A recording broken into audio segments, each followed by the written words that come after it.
La formation islamique a toujours occupé une place importante dans le travail de l'Association des élèves et étudiants musulmans du Sénégal, l'AMS. En effet, pour doter ses membres d'une formation de base, la structure organise différents types d'activités. De ce fait, une activité dénommée Dara des Sœurs est mise en place par la structure uniquement pour ses militantes en vue de relever le niveau islamique, de fournir des valeurs morales solides et une consolidation de la compréhension des notions de travail islamique et du militantisme. Nous remercions toutes les participantes qui ont fait le déplacement pour ñëw assister ci Dara des Sœurs bi nga xam ne toog na 10 ans defuñ ko ñu jugé nécessaire indiwaat ko ci année 2019 bii nii. Thème général daara bi mu ngi nekk promouvoir une formation multidimensionnelle pour une musulmane avertie. Pour atteindre nag objectif bi ñu fixé mi objectif général bi ñu ngi ciy amal ay cours de Coran ay cours de fiqh ak ay cours de hadith en alternance avec ay cours de développement spirituel personnel ñu ngi ciy def tamit ay thèmes yoo xam ne c'est nivelé. Suite à un constat général fait sur la dégradation des valeurs et sur les normes islamiques qui agissent tant sur le comportement des femmes que sur leur habillement et sur tant d'autres domaines, le DAF, département Action féminine, a senti le besoin de réorganiser la Dara des Sœurs tant réclamée par les membres. Ainsi, après une décennie de pause, l'édition 2019 s'est tenue du 22 au 29 décembre 2019 à Kaolack, précisément à l'école Moussa Sow de Casaville, dans le but d'apporter des solutions face à ces problèmes. C'est ce qui donne sens au thème général choisi pour cette année, promouvoir une formation multidimensionnelle pour une musulmane avertie. La formation nekk na lu am solo ci li nga xam ne mooy daara bi bon par rapport ak formation bi répartition yi dafa am nañ deux niveau 1 ak niveau 2 niveau 1 day jàng lecture donc niveau 2 ñoom suuratu ahzab moom lañuy jàng donc am na ay ayat yoo xam ne moom lañ tënk ci suuratu ahzab yi nga xam ne dafa am relation ak lépp loo xam ne ci wàllum jullitu jigéen bi la donc ayat yooyu lañ jël pour donc ñi nga xam ne ñoo nekk ci niveau 2 bi benn ñu mokkal ko ñaar aussi tamit ñu tafsiral leen ko. ñu ñëwaat tuuti rek ci wàllu organisation Dara des Sœurs bi ñu def fii ci Kaolack école Moussa Sow donc jubluwaay bi bu leen tàggat jigéen ñi jàngal leen yee leen xamal leen seen diine ngir ñoom ñu mën a nekk ay acteurs yoo xamante ne dañuy participer ci développement réew mi ci naka ci jéem a tabax société bu baax société bu am valeur mais également société bu mucc ayib donc ci loolu il faut que ñu renforcer seen capacité jàngal leen xamal leen yéene pour ñu xam seen rôle xam seen fonction ci réew mi mooy loolu jéem a baaxal jéem a yëngu na li nga xamante ne moom lañ bokk. La Dara des Sœurs a mobilisé de nombreux membres venus des différentes sections scolaires et universitaires de l'AMS. Dès leur arrivée, les membres ont été accueillis et mis dans les meilleures dispositions par la division accueil qui était déjà sur les lieux. Ensuite, s'en est suivi la cérémonie d'ouverture durant laquelle les responsables ont souhaité la bienvenue aux membres, expliqué les grandes orientations de l'activité et rappelé les règlements intérieurs de la Dara afin de pouvoir séjourner dans la paix et dans l'ambiance. Pour bien répondre aux besoins des sœurs,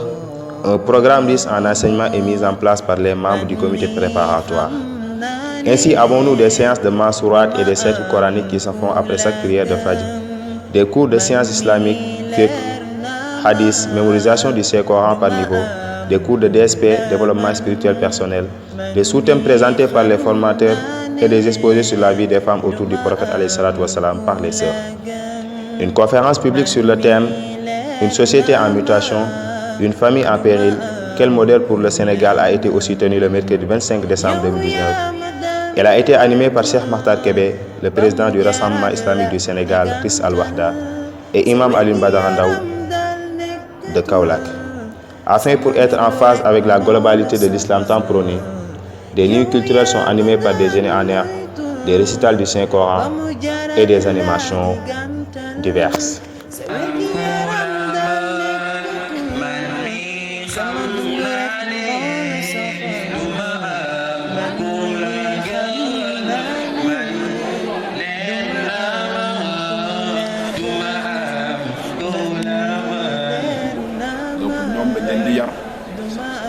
islam lu muy xaas ñoom di leen jox ay orientation diine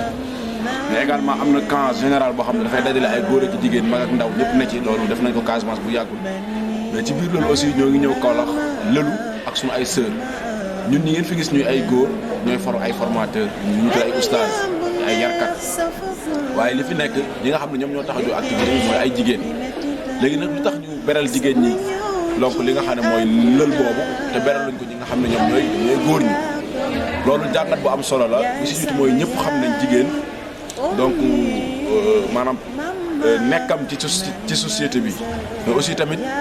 am doole bi nga xam ne jigéen am na ko doole pour soppi pour changer li nga xam ne moom mooy société bi borom xam-xam yëpp dëppoo nañ ci ne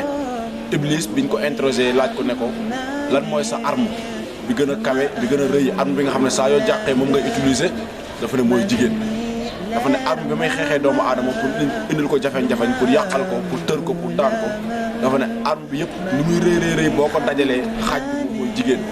mu ne jigéen mooy sama fett bi nga xam ne saa yu ma ci visé damay jam mooy sama rëbb bi nga xamante ni sama piège bi nga xam ne ku ma ko tegal dama la ciy daan bal sax nee na nit ñëpp bu ñu baaxoon jigéen ñi kese di ko wuyu si moom Iblis dafay mën a jàllale mission objectif am dafay mën a réussir kon loolu dafay tekki ne jigéen ñi vraiment ay rôle yu am solo lañ am ci société bi pour baaxal ko mais aussi bu ñu leen seetaanee ñu sàggan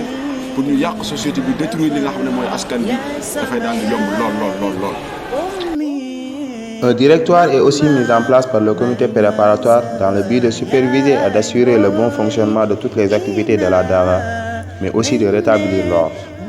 Le dit directoire est composé des différents membres représentant chacun leur division. À sa tête, nous avons la sœur Aïssa Djigal comme directrice, Siré Bodian comme secrétaire, Oustaz Seydou Nouridigo et Amira Awadien représentants du comité scientifique, Jimme Diagoraga, Alun Badaraba et Moussab Sonko de l'organisation, Sanenya de la division finance, Nima Bodian et Habib Diaby de la communication, et enfin le frère Ammar Top de l'infirmerie. On ne saurait parler de la Dara sans nommer les subdivisions suivantes. La salubrité dirigée par Mohamedou Kabirignan qui est chargé de la propriété des lieux, nos vaillants soldats de la nuit, je vous nomme par là la division sécurité dont le commandement est confié au frère Ismaël Badji. Nos cordons bleus placés sous le contrôle du frère Alioune Badaraba qui n'ont cessé de nous présenter des plats délicieux depuis le début de la Dara.